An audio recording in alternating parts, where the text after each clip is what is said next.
सोचा नहीं था कि मैं यहाँ आऊँगी, बच्चों के साथ इंटरैक्ट करूँगी, उनसे बातें करूँगी और उनकी खुद की कहानी सुनूंगी कि what they actually feel. Today I am actually here not as a celebrity but as a mother first and then a UNICEF celebrity advocate. I have been working with UNICEF for almost a decade now and काफ़ी कुछ campaigns किए हमने education के बारे में, learning के बारे में.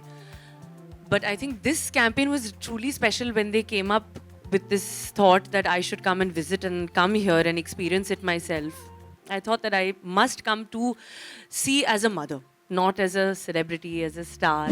The way they have broadened their horizons, जिस तरह से वो लोग बात कर रहे थे, कहानियाँ सुना रहे थे, जिस तरह से उन्होंने आंसर भी किया कि बड़े होकर क्या बनना है, I would credit that completely to the fact that they have been reading in their primary years. They have been given वो एक foundational learning जो है उन्हें दिया जा रहा है लिखने के लिए, मैथ स्किल्स करने के लिए, किताब उठाने, पढ़ना, कहानियाँ पढ़ने के लिए. And I think that is the most important which we must push forward to every child because children are our future. मैं एक पोएम पढ़ रही थी बच्चों के साथ and it was about emotions. क्योंकि बच्चे जब पढ़ते हैं book they actually realize that the feeling of empathy, they realize the feeling of emotions, they get into the characters of the books that they're hearing and they start feeling that emotion. क्योंकि मैंने तैमूर के साथ ये मैं experience कर रही हूँ.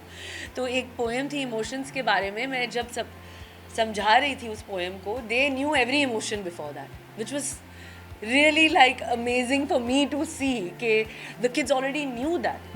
The idea to push them to learn to read first, for them to explore the world. You can actually sit in a small corner of your house and explore the entire world and mind diaspora and just sitting there while knowing, okay, so that is why it's the joy, it's literally like maybe time travel sometimes.